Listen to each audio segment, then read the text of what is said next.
turn having anxiety and depression into a strength to help others? That's a great question, because you're not alone in having experienced anxiety and depression. I think that this is a really high-power, kind of pressure-packed world, and it does make those of us who are very sensitive, especially sensitive to the Spirit, feel like this, just feel kind of anxious. And it does get some of the rest of us down. It gets hard. It gets really hard. I would say this, that the Lord teaches us in the Scriptures that He gives us weaknesses so that we can become strong, so that we can draw on His power, the power of the atonement. And He delights in our weaknesses.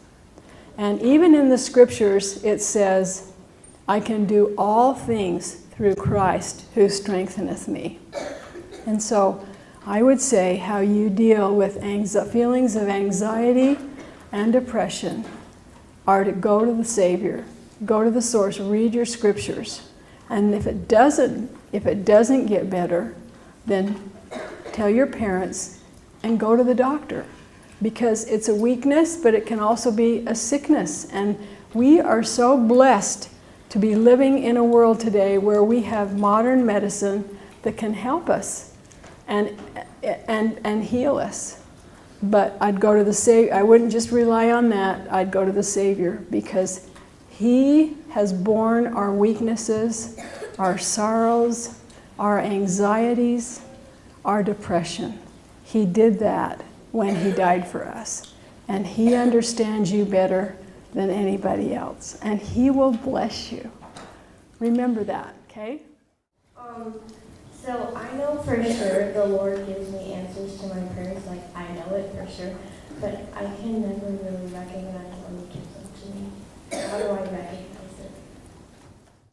Well, you said you know He answers them, so you're recognizing them.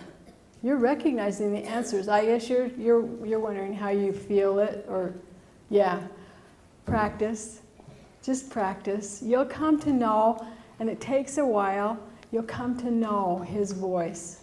You'll come to know how He teaches you and answers your prayers, and it's just practice. And you have to not be distracted and tune in.